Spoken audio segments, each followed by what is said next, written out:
All right, welcome everybody to Secrets of the Mind of a Man, where we talk about how men think when it comes to dating, relationships, and love. And I'm your man, KTJ, former men's counselor for 17 years, turned love coach. And today we got a great show for you today. We got the big Shaq Diesel is in the house, and he's going to come in, and he's going to bring it on. And I'm glad to bring the big Shaqaroni, the frat.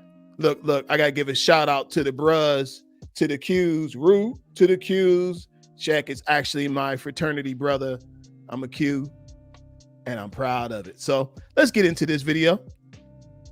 Shaq is in here with Monica, and Monica is interviewing Shaq. We're gonna play a little bit and then stop it and break it on down. Let's go. It's something that a lot of people don't get, but I think women are terrified of you. I think women are terrified because you're charismatic. There's nowhere you can go where somebody won't know you. And you have limitless access. So when you think of the perfect woman for you, what does that look like? Or does that not even exist in your I had two perfect women and I messed it up. Okay. My first one was my baby mother, Ornetta. Wow. And then I met Shawnee. Shawnee was also a perfect one, and I messed it up. Really? Yeah, I was, we were always young, and I was just doing dumb stuff. But, the good thing about our relationship is that they forgave me, and we have a good relationship now. But when you ask me about the perfect woman, I had two perfect women, and I messed it up just by, being dumb. And do you feel like the access and the lifestyle that you're in? Wait a minute. So let's stop it right there for a minute. So we got Big Shaq here, and he says he had two perfect women, and but he messed them up because he was being dumb. What he really should have just said is he was being young, right? He was unprepared for what the role was calling for. Now, on the other side, somehow Shaq has pedestalized women, some of these women that he's been in, and called them perfect. Listen to me. There's nobody perfect. No perfect man. There's no perfect woman. Nobody's perfect. And, it really doesn't matter because at the same time, they probably didn't do everything right. Not to mention, this is actually on Shaq because he wasn't able to actually articulate what he needed as a man in that position. So he found himself there. So let's keep going. Let's get a little bit more of this. Let's see what else you got to say. But there's no perfect man. Let's go. Is what pretty much led to doing things that I come from a place where you're not allowed to make excuses. Right. I have no excuses. Probably just, when you come from a place where you don't have any access and then you get a lot of access, sometimes you do what you want to do rather than just doing what was right. All right. So one thing you got to give him is that he doesn't make excuses for his behavior, right? He's owning up to it. He's taking full responsibility for what he has done and what he's created, the ups and the downs, right? And so, look, you got to give him that.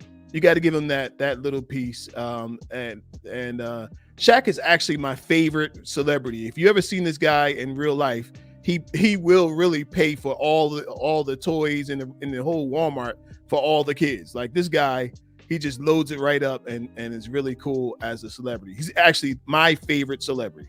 All right, let's get a little bit more. But people always ask me, if you had the perfect girl, I'm like, I had it. I've been there. Yeah. I had it. Messed it up. Wait a minute. So what constitutes the perfect girl? Right?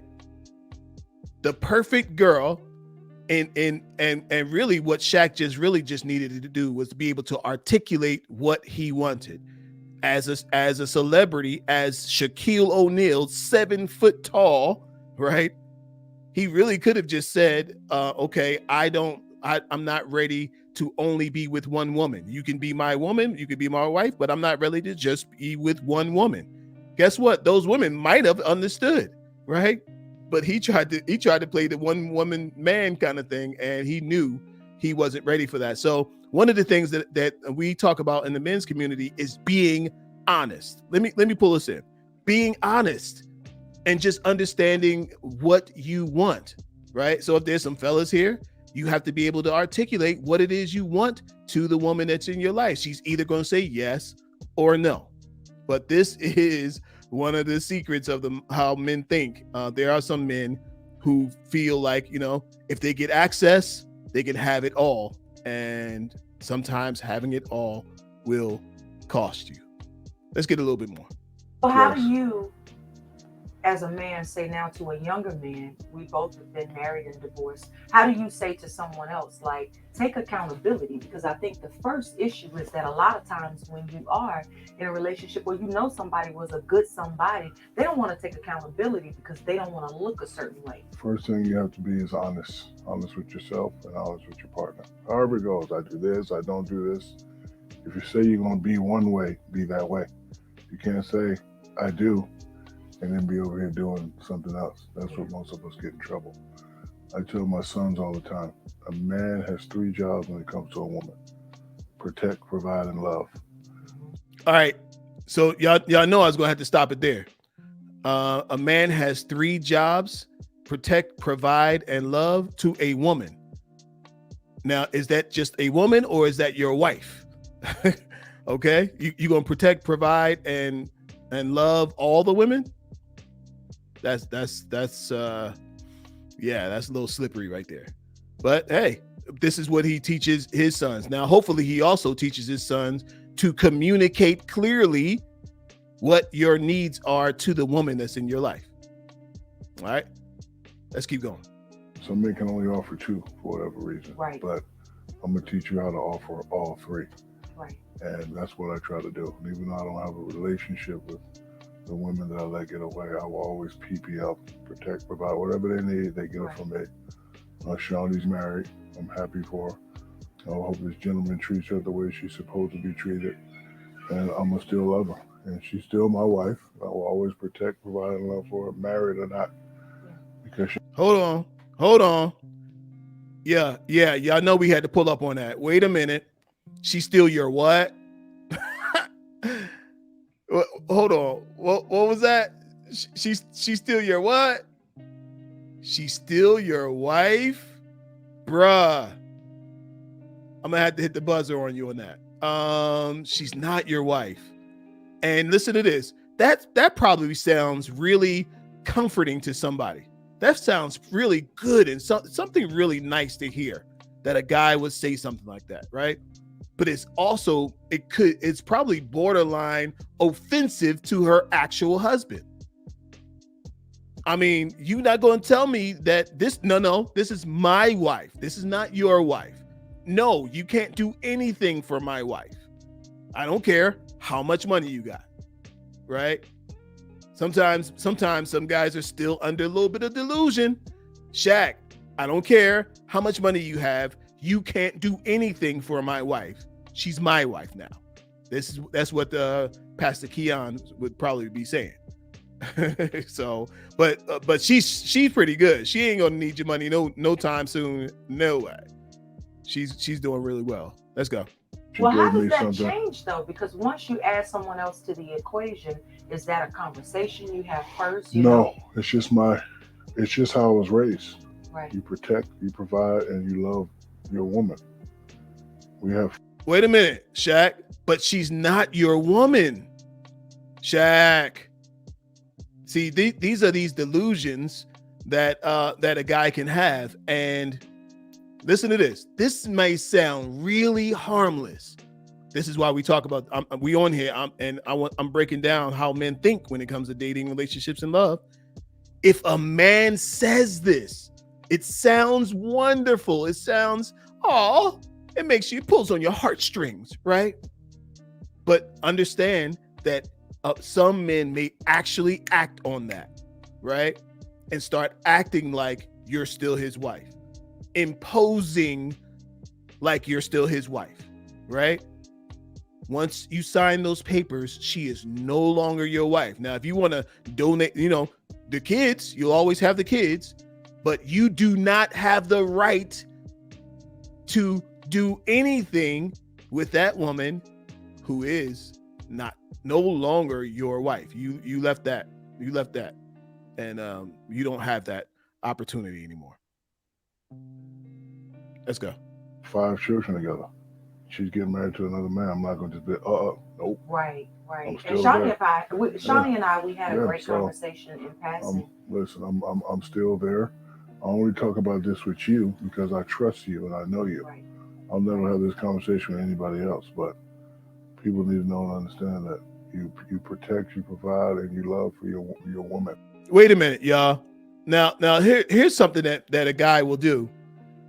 This guy is doing something that you call a door opener. What he is doing is leaving the door open. He's putting his foot in the door that is closed. he said, I'm just letting it be known. I'm just letting it be known that my presence is still here. And he called her new husband the gentleman. Did y'all catch that?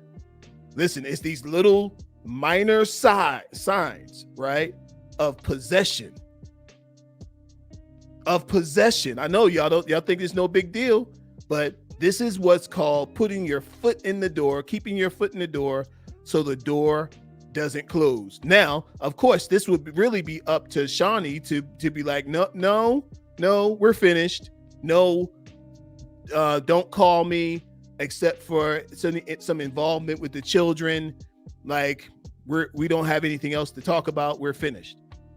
But if she entertains it for a hot second, he's already let it be known that he's ready for more. He's already said it. So it won't be any surprise if she and her new husband get into a conflict and Shaq's at the door, ready to step on in.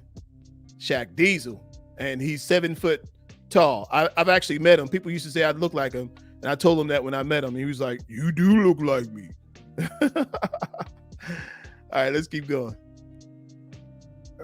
Whether you're together or you're not, I think that's the problem with a lot of men. You broke up, nope. Whatever she needs, whatever the babies need, I'm gonna be there forever. Well, the babies is one thing, Shaq.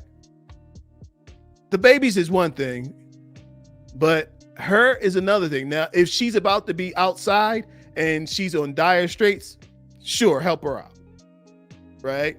But you don't have the right to get involved and get between her and her now life, because you're her old life. Y'all feel what I'm saying? Let's keep going. And the same goes with my first love, Arnetta. So I'm always be there for them. If they want to get married and find people better than me, I understand that. I accept that, because it's what we call in my sport a turnover. If you don't turn the ball over, you can score. So if you turn the ball up and you give another person an opportunity to score, maybe they can score better. So I wish her nothing but the best. I want her to be happy, and I want her to just live a happy life. Have you told her that? Yes, I have. That's important. A lot of Wait a minute. Have you told her that? Have you told her that I'm going to always be here? Have you told her that I'm not going anywhere? Have you told her that you're going to always have a presence in her life, whether she likes it or not? It's very subtle, y'all. It's in the language. It's very subtle, but listen, Shaq is the friendliest guy in Hollywood. This guy, generally he wouldn't hurt a fly. But, he has already stated, and he sounds like if either one of them women gave him a shot again, he sounds like he would take it. He sounds like he would drop everything he was doing to get that opportunity again, which means Shaq may not be all the way healed. Shaq may not have done the healing that he needs to have, because he sounds like he's ready to see if he can reunite it, and it feels so good. Let's go. Sometimes that's what we don't hear from you that's most bothersome. You know, because when you have children by somebody, there's a connection that's never broken. It doesn't change because you marry someone else. You still have this responsibility to the other person. Always. You know, our children are older, but that doesn't matter to me because she's given me something no one else has ever given me. That's 5 children, beautiful children.